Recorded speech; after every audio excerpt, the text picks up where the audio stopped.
Welcome to the AI Chat Podcast. I'm your host, Jaden Schaefer. Every day, I bring you breaking AI news, diving into the implications it has in your life and business. If you're interested in sponsoring the podcast and getting your company in front of thousands of AI enthusiasts every day, there's an email in the description. Finally, make sure you are on the waitlist for the AI Box platform, a tool we are building to allow you to automate virtually any task with AI tools. Find it at aibox.ai.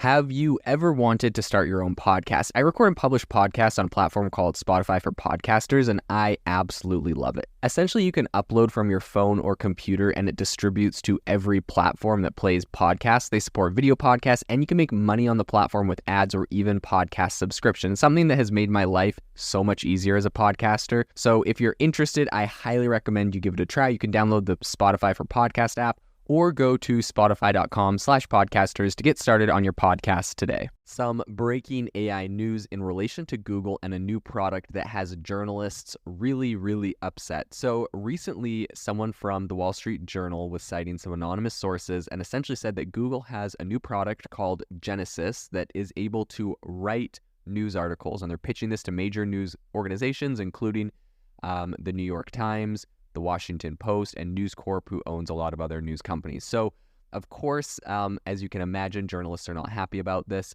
So today on the podcast, we're going to be diving into the implications of this tool, what it looks like it's able to do, Google's comments on this, my own experience in this space, and we're going to be breaking down where we see this going in the future. So without further ado, let's jump into it. So the first thing to know is the fact that if you go and search for this, you will see hundreds of articles on this topic. I think this is a chord that struck a nerve for many journalists who are writing about it. I recently, was reading an article on The Verge about it, and they have a lot of different, essentially, I don't want to say hit pieces. I totally understand. It's like they feel very threatened. They feel like they could be replaced. And so they're writing all the cons of this software and this technology, which you can see from one side, like how it's true and accurate, but you can see on the other side that there definitely is some protectionism going on. And so, let's jump into what this thing actually does. So essentially what this tool by Google is able to do is it's able to process factual data and then churn out news copy. So essentially what this thing is able to do is you can input a ton of data into this thing. You can input, results from the quarterly earnings from a company. You can put in statements. You can put in tweets. You can essentially have this thing attached to a whole bunch of different data sources. And then you can get it to write articles on different topics based off of those data sources. And, we've seen the ability of ChatGPT to write articles and stuff. This isn't far off. And so I think, obviously there's a lot of big journalistic companies. There's a lot of newspapers and whatnot and journals that are being pitched this at the moment. I haven't seen any that have signed up for it, or no one has, made a specific announcement about this. Maybe they're, making this little leak about it to see how the public responds, because journalists definitely are not happy about this. That being said, one executive that was demoed this product, he said that he views Genesis more like a personal assistant or a helper rather than a fully fledged journalist. And a Google spokesperson, which was Jen Kreider, she actually offered a statement to, I believe, The Verge it was, and she confirmed that Google's partnership with news publishers, especially the smaller players, was really important to them. She said that they had an aim to explore and provide AI-enabled tools that could potentially aid journalists in their work. I think Google's spin on this, and a lot of people's spin on this, is, no, we're not going to replace journalists. We're just, coming up with a really great tool that can help them.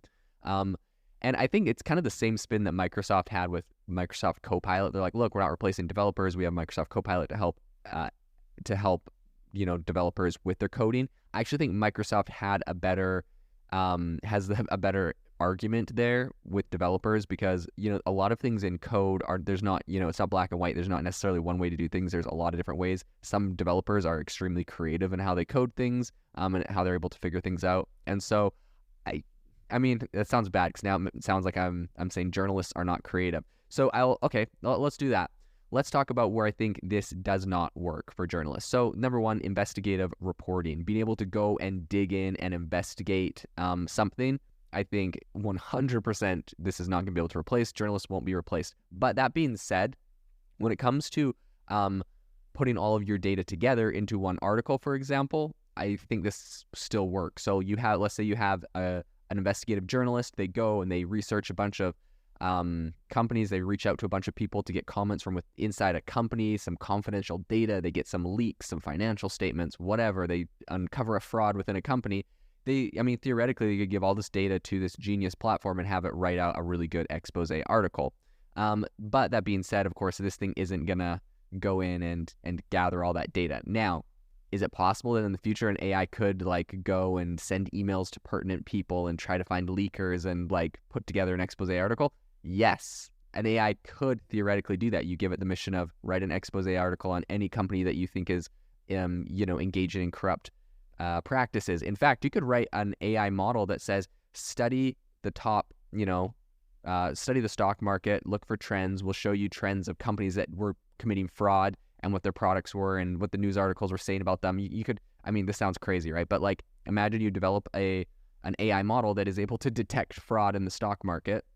And then you have another AI model that goes in and, tries to email people within the company and ask them for information and tries to put an expose article on them. You have someone like, Hindenburg. That would be extremely beneficial to a lot of short sellers to be able to develop complex software like this. And it sounds crazy right now, but it's possible, so it will be done. I think that's one thing to note is if it's possible to do with AI and people are like, oh, but AI is not there yet. Okay, well, it inevitably will get there. AI is improving. Look at the rate of progress we're seeing. If it's possible and someone stands to benefit from it, people that are being defrauded should know the company that they're engaging with is committing fraud, and short sellers have massive, billion-dollar financial incentives, whistleblowers, financial incentives to expose people or to, whatever. So technology like that will come out. It'll exist. And maybe it won't be public. Maybe you won't ever know about it or no company will ever announce it. But if Hindenburg is listening to this right now,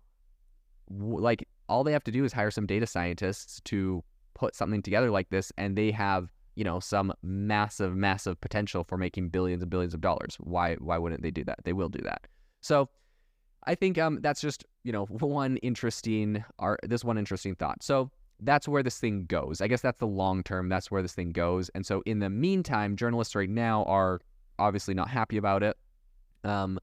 There was a quote by Kreider from Google that says, the tool could potentially suggest headlines or offer different writing styles to journalists. We're hoping that this emerging technology will bolster journalists' productivity and creativity, similar to how our assistive tools have been enhancing user experiences in Gmail and Google Docs. Okay, so you can see Google here. It's so funny.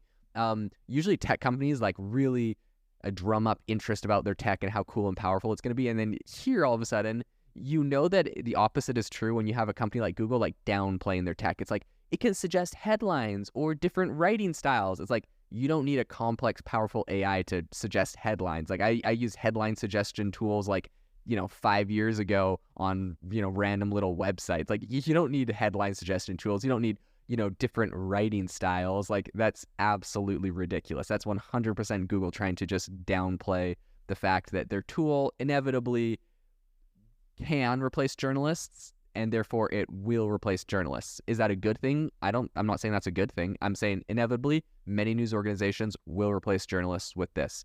And yeah, I think that's it's definitely a bummer in a lot of regards. However, it makes a lot of financial sense when you have a company like BuzzFeed News that, declared bankruptcy. There's a whole bunch of news organizations that are declaring bankruptcy. And so when you have that, when their company has the prospect of declaring bankruptcy or switching to, maybe 3 people in their newsroom are managing 20 AI agents generating articles, of course they're going to pivot to that. Why would they go bankrupt when they have another alternative? So I think given the environment of today, this inevitably will happen, and anyone saying it won't and just saying this is a little Copilot tool is kind of just blowing smoke to make it just downplay the situation. A lot of journalists are arguing that, without actually experiencing Genesis, forming an opinion about it, and its effectiveness could be premature. A lot of people are saying, a look at previous attempts to leverage machines for journalistic tasks, like what CNET and Red Ventures and Geo Media tried to do. show that it doesn't do a good job. And essentially with CNET, what happened was they had an AI that was writing, and it was the early days of ChatGPT. It was writing an article about interest rates, and it did some calculations on the interest rate thing wrong. So everyone kind of roasted them for it, and they were like, okay, we're going to stop using AI to write articles. I mean, the rest of the content in the article was perfect and great. Just they probably should have had someone fact check the math in there, because we know that AI is not very great at doing math or the current language models. Of course, that's something that will also get improved and will get fixed in the future. So that's something that journalists are pointing to, like, oh, we can't let AI write articles because of blah blah blah. I think at the end of the day, it's like, this thing could write an article and then you could have someone go fact check it. Look, we're fact checking articles live now anyways. Like, how is that? If you could spit this article out in a tenth of the time, and then you just got to sit there and fact check to make sure everything's accurate, and especially if it can cite its sources from where it grabbed the data, then I think that makes perfect sense to speed up the process. And hey, like, let's look at it from a positive stance. People will be able to get the news faster. You'll be able to break a story. Something happens, you'll be able to gather a ton of data and break a story like 5 minutes later instead of 5 hours later or 5 days later. So I think there's a lot of potential, and there's possibly some real world benefits to the consumer by being able to get this information faster. So I think that obviously AI on the internet, this isn't new. We're seeing Bing and Bard and ChatGPT, and they're all able to generate articles and content.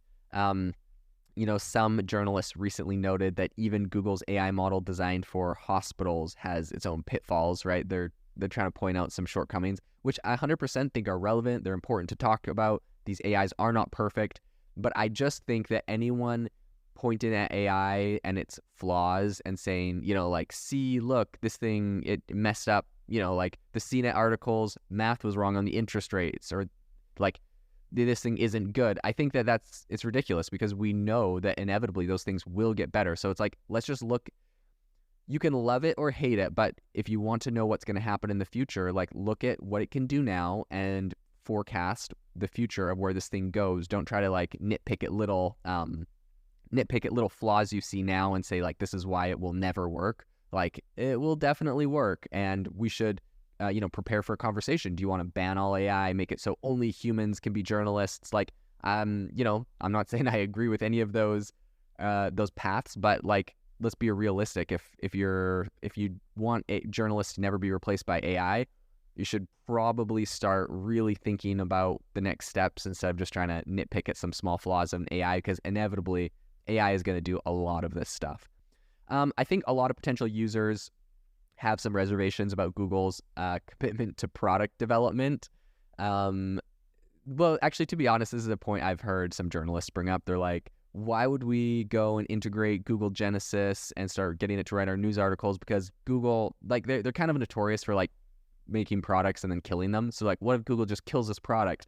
I think that's just like kind of a ridiculous complaint. If it was a really popular product and everyone used it, Google probably wouldn't kill it. And if they did, I'm sure, like, this is a totally viable, visible, logical use case. Someone else will do it. It'll be successful. So regardless of Google's track record of killing things, I don't think that's a good argument for why you shouldn't use Genesis. If it's a useful tool, Google will do it or someone else will do it. Anyways, I thought it was kind of funny.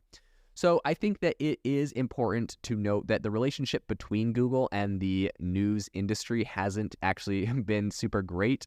I think Google kind of had the impression that with Google News, they were going to try to help local newspapers to get more readers and whatever. And there's been a lot of people that have complained about how they went about doing that. And they've attempted to negotiate an accelerated mobile pages or an AMP debacle. And there's some federal lawsuits where essentially Gannett accused Google of maintaining ad tech monopolies that harm local news.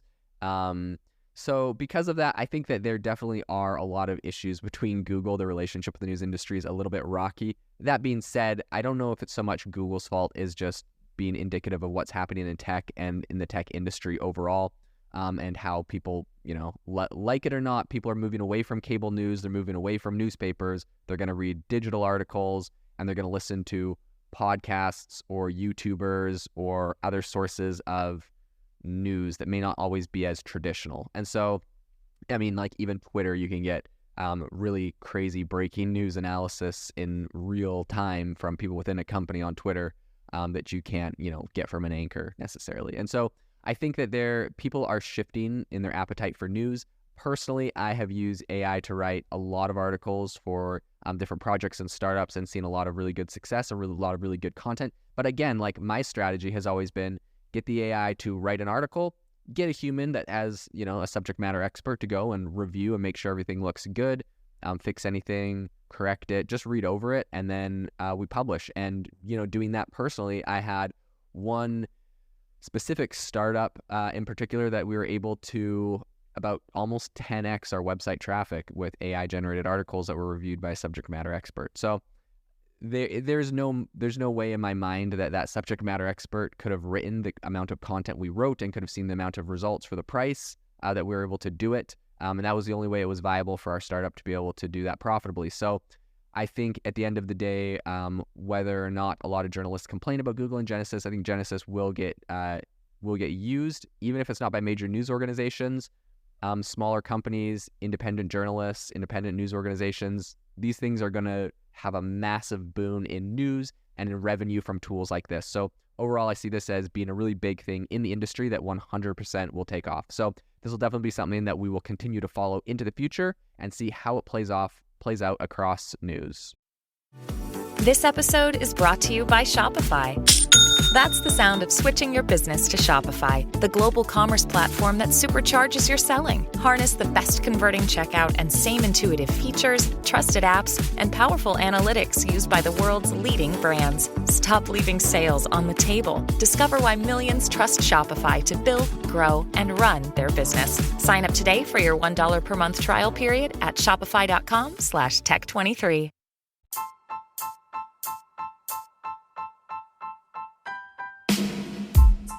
Thank you for listening to the AI Chat podcast. If you enjoyed this podcast, I'd appreciate it if you rate us wherever you listen to your podcast. And if you're looking for an innovative group of AI enthusiasts, make sure to check out our Discord channel and Facebook community. It's obviously a lot more interactive than a podcast where we can share software, tools, and prompts we're using in AI every day. I'll leave a link for those in the description below.